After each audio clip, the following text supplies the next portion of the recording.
स्वागत है आप सभी का मेरे YouTube चैनल पर। तो आज मैं फिर आप सभी के लिए एक छोटा सा टॉपिक लेकर के आई हूँ कि द्वितीयक क्षेत्र क्या है और उसके उप क्षेत्र कौन कौन से हैं इंडिया में। ठीक है, तो इसका जो क्वेश्चन है वो इस प्रकार से रहता है कि describe secondary sector and sub sector secondary sectors in India और it may be Indian economy. ठीक है, तो चलिए स्टार्ट करते हैं। द्वितीयक क्षेत्र में कच्चे माल को विनिर्माण की प्रक्रिया के माध्यम से तैयार किया जाता है, ठीक है, या फिर माल में बदला जाता है। इस गतिविधियों को औद्योगिक गतिविधि भी कहा जाता है।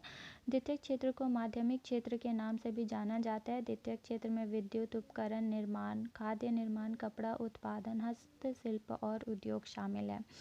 विकसित देशों में माध्यमिक क्षेत्र मध्यम वर्ग के लिए अच्छी तनख्वाह वाली नौकरियों का बहुत महत्वपूर्ण स्रोत है। उदाहरण यूएसए में 20% लोग रोजगार के लिए माध्यमिक क्षेत्र पर निर्भर हैं। जिन देशों का द्वितीयक क्षेत्र विकसित होता है उनका निर्यात अधिक होता है और वे अधिक समृद्ध होते हैं। द्वितीयक क्षेत्र प्राथमिक क्षेत्र से कच्चा माल लेता है और घरेलू व्यवसायों, निर्यातों और उपभोक्ताओं के लिए तैयार माल बनाता है। द्वितीयक क्षेत्र उत्पादन के लिए आवश्यक कच्चे माल के लिए प्राथमिक क्षेत्र पर निर्भर करता है।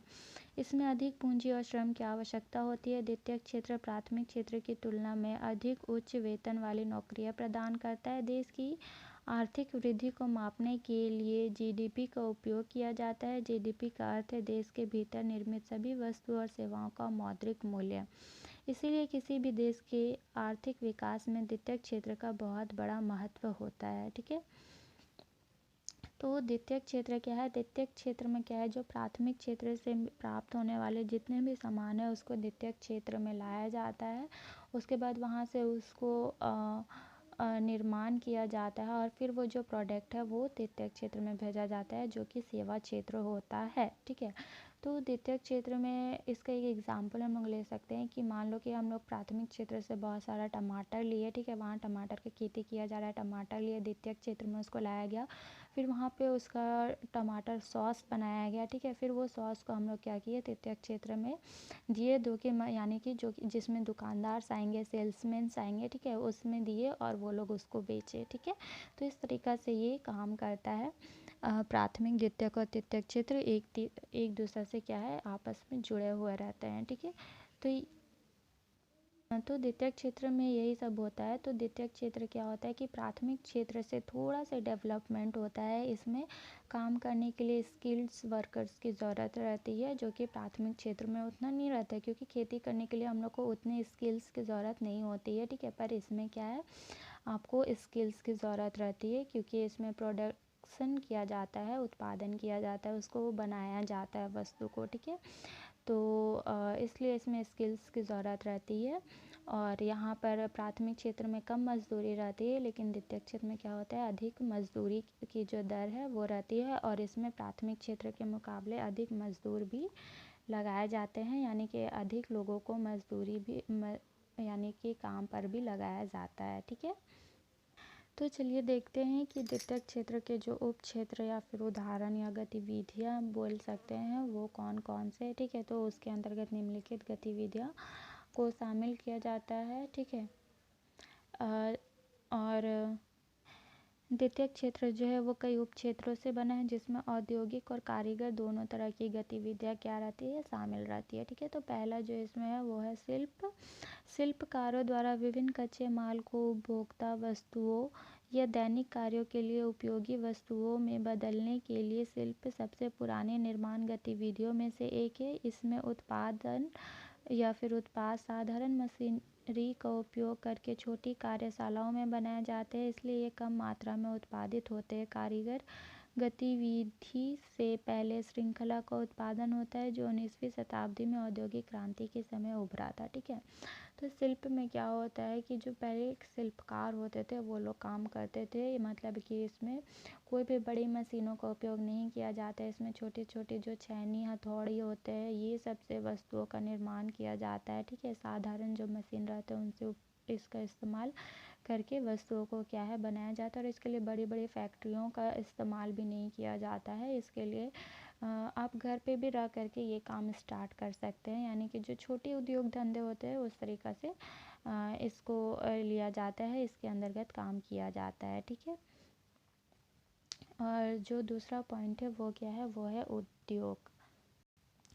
औद्योगिक क्षेत्र सबसे बड़ा है। कच्चे माल के परिवर्तन के लिए उद्योगों में बड़ी मात्रा में विनिर्माण प्रक्रिया किया जाता है, जिन्हें वैज्ञानिक तकनीकी की मदद से रूपांतरित किया जाता है। उद्योगों में उत्पादन श्रृंखला में किया जाता है। उद्योग अपने उचित कामकाज के लिए मानव हाथों, प्रौद्योगिकी, ऊर्जा और मशीनों पर निर्भर है। उद्योगों में कपड़ा, मोटर वाहन, उपभोक्ता वस्तुएं, घरेलू उपकरण, मोबाइल उपकरण आदि का निर्माण किया जाता है। ठीक है, तो इसके बाद शिल्प के बाद आता है उद्योग। ठीक है, उद्योग में क्या होता है कि बड़ी मात्रा में क्या है, वस्तुओं का निर्माण किया जाता है, क्योंकि इसमें डिमांड ज़्यादा रहता है वस्तुओं का, क्योंकि वो सस्ते होते हैं। ठीक है, क्योंकि इसमें बड़ी बड़ी मशीनों में बनाया जाता है, तो वस्तु का क्या होता है, कॉस्ट जो है वो बहुत कम आता है, इसलिए डिमांड बहुत ज़्यादा रहता है। इसलिए इसमें जो वस्तुओं का उत्पादन होता है वो क्या होता है, बड़ी मात्रा में किया जाता है। ठीक है, ताकि वो अधिक से अधिक लाभ कमा सके, और इसमें वस्तुओं को जो है बहुत शीघ्र मतलब या फिर बहुत जल्दी से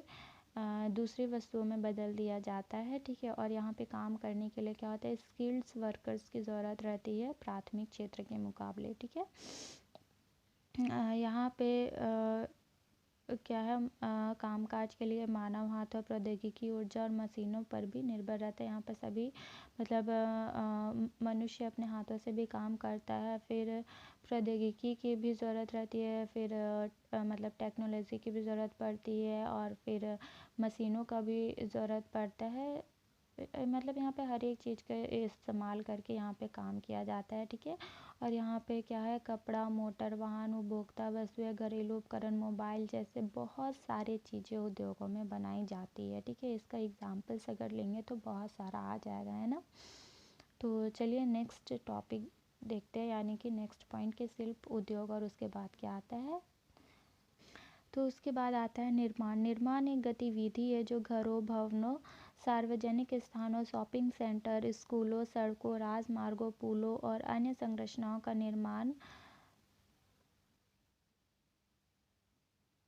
इसके अंतर्गत किया जाता है, ताकि लगातार बढ़ती आबादी की ज़रूरतों को पूरा किया जा सके। इसके अंतर्गत सार्वजनिक कार्य और निजी कार्य दोनों को शामिल किया जाता है।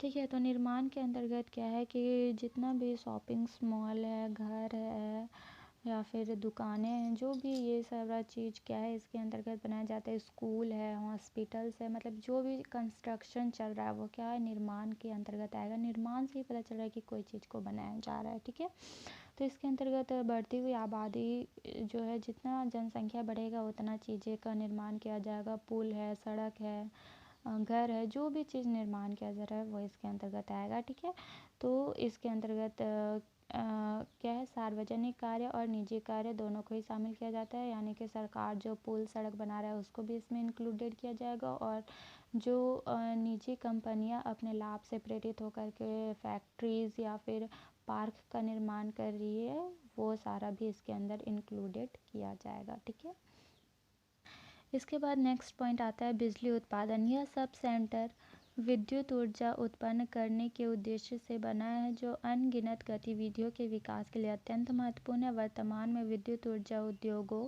उनकी मशीनरी और बिजली पर निर्भर अन्य इलेक्ट्रॉनिक प्रणालियों के संचालन के लिए महत्वपूर्ण है। ऊर्जा की कमी से औद्योगिक प्रक्रियाओं को हानि होती है, और यह किसी कारखाने या कंपनी की उत्पादकता और इस क्षेत्र की अर्थव्यवस्था को नकारात्मक रूप से प्रभावित करता है। ठीक है, तो नेक्स्ट जो पॉइंट है वो है बिजली उत्पादन। बिजली उत्पादन से ही पता चल रहा है क्या कि इसके अंतर्गत क्या होता है, बिजली का उत्पादन किया जाता है, चाहे वो सोलर सिस्टम से हो या फिर पानी के द्वारा हो, इसमें दोनों ही इंक्लूडेड रहता है। ठीक है, या फिर हवा के द्वारा भी जो बिजली उत्पादन किया जाता है वो सारा ही इसमें इंक्लूडेड रहता है। ठीक है, तो ये बिजली उत्पादन किस लिए किया जाता है, क्योंकि आजकल सारा काम क्या है, या तो कम सिस्टम से होता है, मतलब कि कंप्यूटर पे होता है, या फिर बिजली से बहुत सारे काम होता है। फैक्ट्री में बिजली बहुत ज़रूरी है, घर के लिए भी बिजली बहुत ज़रूरी है। आजकल बिजली के चूल्हे आ गए हैं, खाना पकाने के लिए भी आदमी बिजली पे ही डिपेंडेंट रहता है। ठीक है,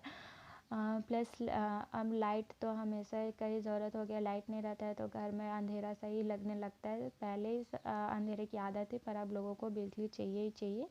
ठीक है, तो टीवी देखने के लिए हो, मोबाइल चार्ज करने के लिए हो, छोटा से लेके बड़ा तक चीज़ के लिए क्या है, बिजली का उपयोग किया जाता है। तो क्या है, अगर बिजली नहीं होगी तो बहुत हानि भी उठानी पड़ सकती है। घर में तो वैसे कोई हानि नहीं है, लेकिन जो बड़े बड़े फैक्ट्रीज़ हैं उनके उत्पादन क्या होते हैं, रुक जाते हैं, तो उनको बहुत लॉस हो जाता है। ठीक है, तो बिजली क्या है, नकारात्मक रूप से भी अर्थव्यवस्था को क्या है, प्रभावित कर सकती है। ठीक है, तो ये ही कुछ 4 पॉइंट्स थे, 3 या 4 पॉइंट्स थे जो कि सेकेंडरी सब सेक्टर्स है। तो आशा करती हूँ कि आपको ये वीडियो पसंद आए, और वीडियो पसंद आए तो लाइक शेयर एंड सब्सक्राइब ज़रूर करना है। Thanks for watching. मिलते हैं नेक्स्ट वीडियो में नेक्स्ट टॉपिक के साथ, और प्लीज़ सब्सक्राइब ज़रूर कर दें, क्योंकि बहुत सारे ऐसे वीडियोज़ हैं जो आप लोग मेरे देखते हैं लेकिन आप लोगों ने सब्सक्राइब नहीं कर रखा है। तो प्लीज़ सब्सक्राइब करें, ताकि मैं मोटिवेट हूँ आगे और भी नए टॉपिक्स इकोनॉमिक्स से रिलेटेड मैं आपके लिए ले कर के आऊँ। और अगर आपको भी इकोनॉमिक्स से रिलेटेड किसी भी टॉपिक्स पर आपको वीडियो चाहिए तो प्लीज़ मेरे को कमेंट करें। मैं कोशिश करूँगी कि मैं उस पर आपके लिए एक वीडियो शॉर्ट या फिर डिटेल में बना पाऊँ। तो थैंक्स फॉर वॉचिंग।